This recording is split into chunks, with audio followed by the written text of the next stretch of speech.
Hey, what's going on, everybody? Welcome back to BodyBags. It's week 215, and I'm your Sunday host, Bourgie86, here on a Friday. Yes, I'm actually doing a film review for my homie T-Money86. He had to be out of town on the day that he had to do his review, but he let us all know beforehand, and so I decided I'll do a film review for him today. And the film I chose to review today is a film from 1965. It's a French/Spanish production, and it's from a director that is very infamous in the way that his cinema usually is. And that, of course, is Jess Franco's The Diabolical Dr. Z.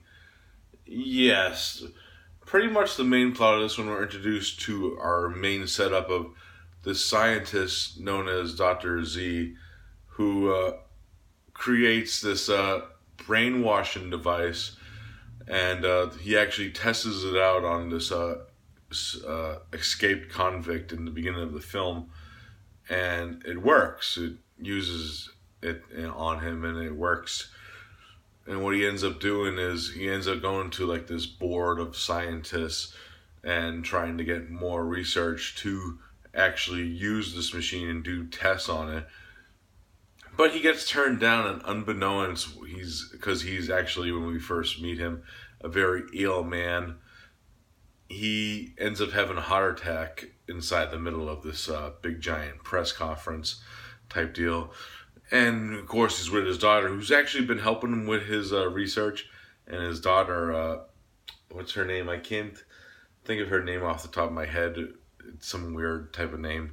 But she ends up getting into a car accident also, and she's also mourning her father's death in a way because of the way that he was treated about his scientific experiments. So she gets the idea of getting revenge. So she ends up taking this go-go dancer known as Miss Death and ends up brainwashing her into using her as a killing machine pretty much. And the way that she ends up using her as a revenge tool is very interesting. What she does is uses her seducing, because she's a beautiful woman. She seduces the men that was avenging Dr. Z's daughter, and uses poison that has been put into her fingernails to take out her prey, pretty much. And it goes into like getting the revenge and figuring out the mystery of what's going on, and pretty much that's how the film plays out. Now, my thoughts on the film. I was actually taken back by this, because this is the first like very old school Jess Franco film that I've seen. And I know like a lot of his other like older films are a lot different than like later Jess Franco films. And this film's actually well directed by Jess Franco. It has a lot of great cinematography, great acting too. Of course, Howard Vernon's in this film also. He plays one of the main like dudes in the film that Dr. Z's daughter wants to get revenge on. And, yeah, of course, if you don't know Howard Vernon, he's an alumni Jess Franco actor, and it was cool to see him in, like, a younger role, a younger Howard Vernon, pretty much.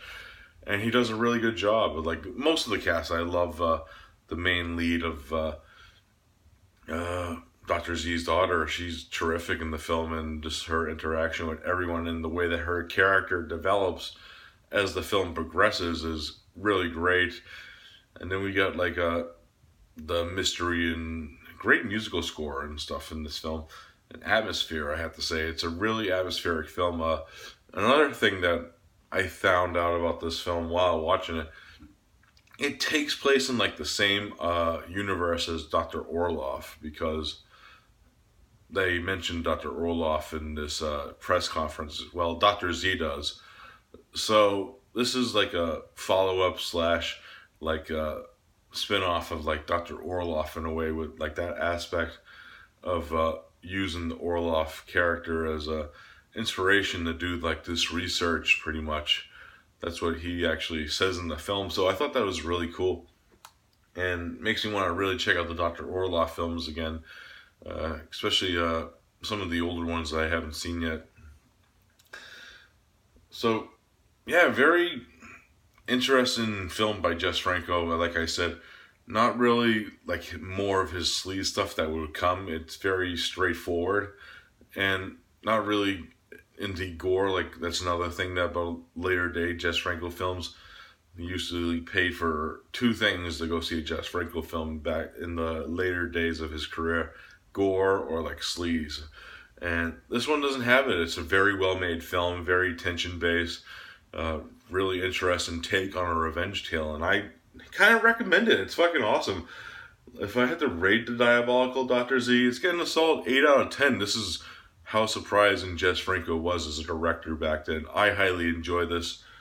Diabolical Dr. Z, 8 out of 10. Alright guys, that's it for this review. I'll be back on Sunday.